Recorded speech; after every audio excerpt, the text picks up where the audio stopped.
उत्तर प्रदेश के एक छोटे से गांव में रहता था एक गरीब परिवार। घर में 4 लोग थे, रामू, उसकी पत्नी गीता और 2 छोटे बच्चे। रामू दिन रात मेहनत करता, कभी मजदूरी, कभी रिक्शा, लेकिन किस्मत जैसे उससे हमेशा दूर भागती थी। घर में अक्सर चूल्हा नहीं जलता, बच्चे भूखे सो जाती और गीता की आंखों में हर रात सिर्फ आंसू होती। एक दिन रामू थका हारा घर लौटा, जेब में सिर्फ 10 रुपए थी। बच्ची दौड़कर आई, पापा आज खाना मिलेगा ना? रामू की आंखें भर आईं, वो कुछ बोल नहीं पाया। उस रात पूरा परिवार भूखा सो गया। जब उम्मीद भी टूटने लगी, कुछ दिन बाद रामू को काम मिलना भी बंद हो गया। लोग कहते, तू अशुभ है, तेरे साथ काम करने से नुकसान होता है।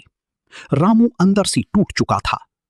एक रात वो घर से बाहर निकला और आकाश की ओर देखकर बोला, भगवान, अगर तू है तो मेरी मदद कर, वरना मुझे उठा ली, अब मुझसे नहीं सहा जाता। उसकी आवाज में दर्द था, आंखों में आंसू थे, लेकिन जवाब कहीं से नहीं आया। एक अनजान बूढ़ा। अगले दिन रामू रेलवे स्टेशन के पास बैठा था, तभी एक बूढ़ा फकीर उसके पास आया। सफेद कपड़े, सर पर कपड़ा, आंखों में अजीब सी चमक। उसने रामू से पूछा, क्यों बेटा, इतना परेशान क्यों है? रामू झुंझलाकर बोला, तुम क्या करोगी जानकर? मेरी किस्मत ही खराब है। फकीर मुस्कुराया, किस्मत खराब नहीं होती, इंसान का विश्वास कमजोर हो जाता है। रामू ने गुस्से में कहा, विश्वास से पेट नहीं भरता। फकीर ने अपनी झोली से एक रोटी निकाली और रामू को देते हुए बोला, ये ले, पहले पेट भर, फिर बात करेंगे। रामू ने वो रोटी खाई और न जाने क्यों उसके दिल को सुकून मिला। पहली कृपा। फकीर ने कहा, कल सुबह इस मंदिर में जाना और पूरे दिल से प्रार्थना करना। रामू ने पूछा, कौन सा मंदिर? फकीर ने बस इतना कहा, जहां सच्चा विश्वास हो वही मंदिर है। और फिर वो फकीर अचानक गायब हो गया।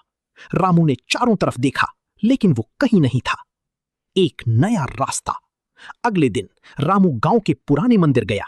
वहां जाकर उसने पहली बार दिल से प्रार्थना की, हे बाबा, अगर आप सच में हो तो मेरी मदद करो। उस दिन के बाद कुछ अजीब होने लगा। उसे अचानक काम मिलने लगा, लोग उसे बुलाने लगे, थोड़े थोड़े पैसे आने लगे, घर में चूल्हा जलने लगा।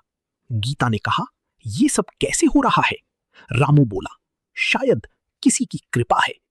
सच्चाई का एहसास। एक दिन रामू शहर गया काम के लिए।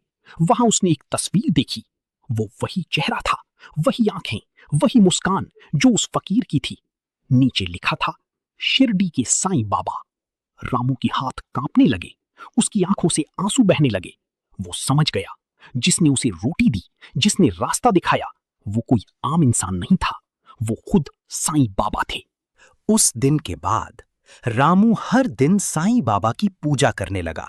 घर में उनकी तस्वीर लगाई, हर गुरुवार दीप जलाता। धीरे धीरे उसकी जिंदगी पूरी तरह बदल गई। गरीबी खत्म हो गई, घर बन गया, बच्चे स्कूल जाने लगे। लेकिन रामू कभी नहीं भूला वो दिन जब वो भूखा था और एक फकीर ने उसे रोटी दी थी। सबसे बड़ा इम्तिहान। एक दिन रामू का बेटा अर्जुन बीमार पड़ गया। डॉक्टर ने कहा, इसका इलाज बहुत महंगा है। रामू के पास पैसे नहीं थे। फिर वही डर, वही दर्द। रामू मंदिर गया और रोते हुए बोला, बाबा, आपने सब कुछ दिया, अब मेरे बच्चे को मत छीनो। उसकी आंखों से आंसू बह रहे थे। पूरी रात वो मंदिर में बैठा रहा। चमत्कार।